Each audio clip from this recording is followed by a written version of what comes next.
Hello, everybody. Welcome to the Logistics Lager Lounge. And our guest today is Richard Barrett. Thanks for joining us today, Richard. Nice to see you, Dave. Thank you for inviting me. Absolute pleasure. I wonder if you could start off by telling us how your career has evolved over the years. Yeah, sure. So it's been a kind of crazy journey, really. The real kind of root of it was at university. I studied economics and finance, and I wanted to be a banker, but I graduated in 2008, and being a banker in 2008 was like, well, it wasn't not an option, but it was a much more difficult option than it might have been usually. So I fell back on building websites, just freelance.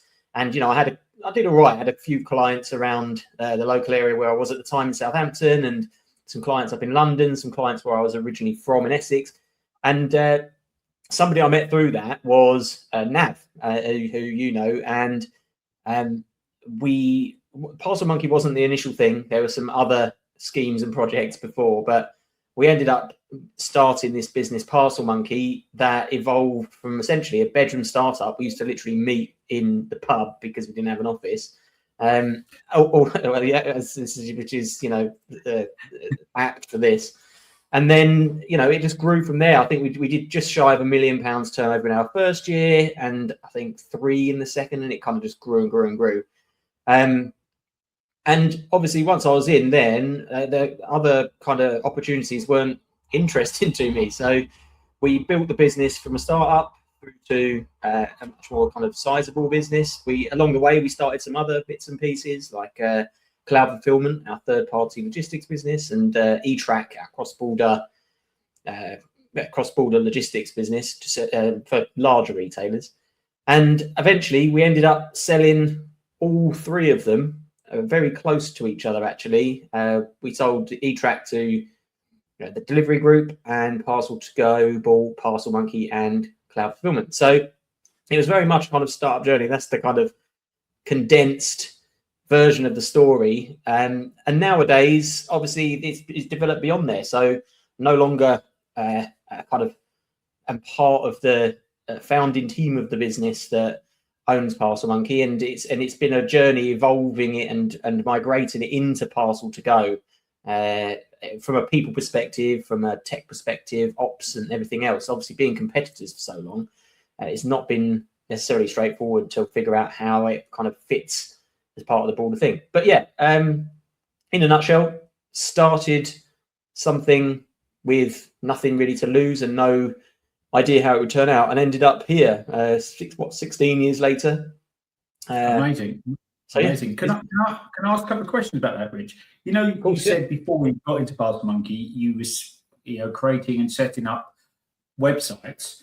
Now, I couldn't create a website to this day, but when you look on the internet, you got with AI, it can be done in 2 minutes, etc. But how hard was it then to create a website? Was it really super difficult? Or was it not as difficult as people like me might have thought it was? I think it depends what you're trying to create, right? I mean, the tech has evolved massively in those kind of 15, 16 years.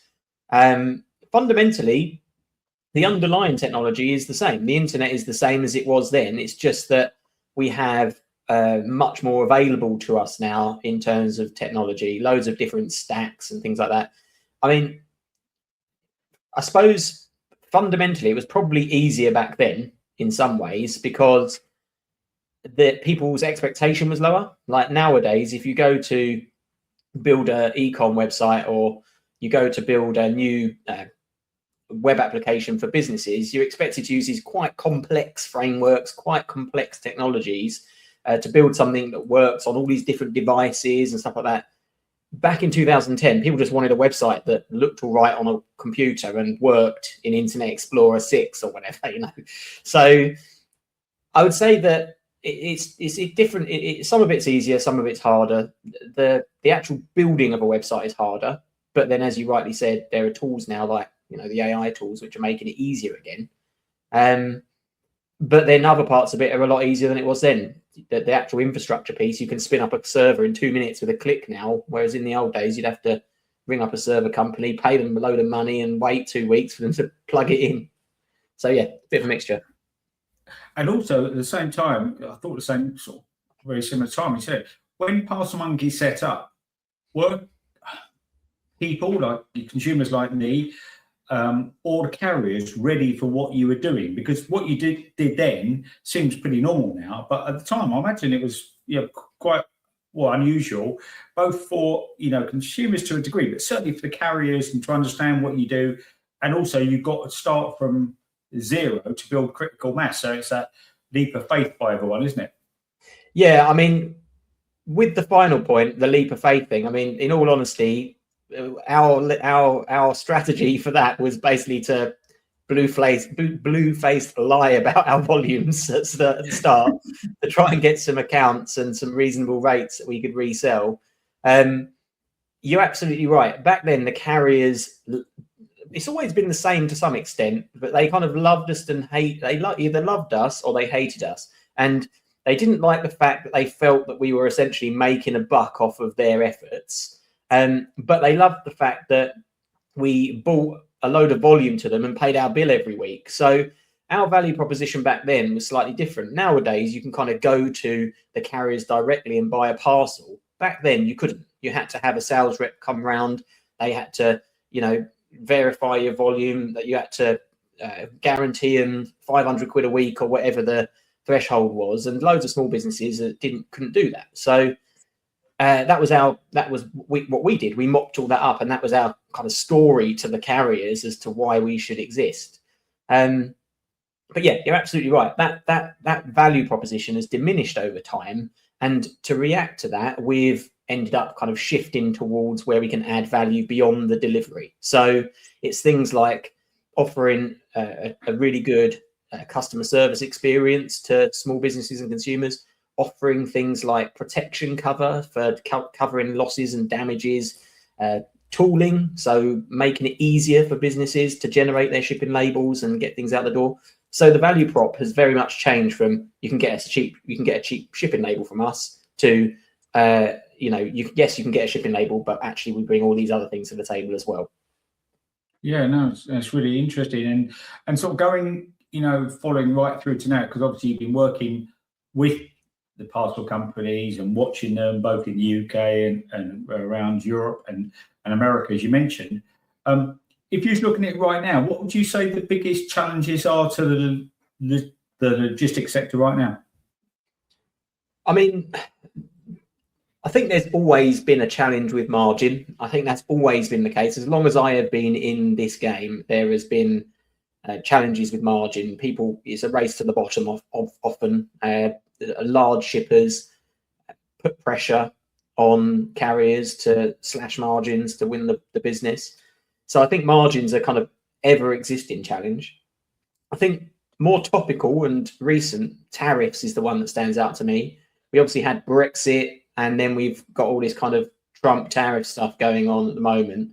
That makes things significantly harder for logistics businesses. Obviously, they have to actually deal with getting this stuff through customs and across borders and somehow facilitate the money flow back and forth.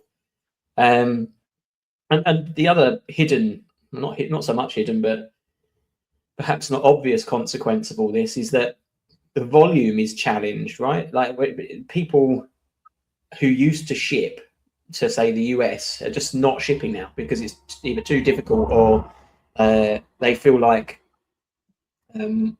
their product would be too expensive once it gets in market. So, yeah, I think two things: tariffs and margins. That stands out to me. I think it's not really my area of things, but there's also a lot of talk about skill gaps and shortages in people like HGV drivers and stuff like that. But that's slightly outside of the scope of what my little slice of logistics is.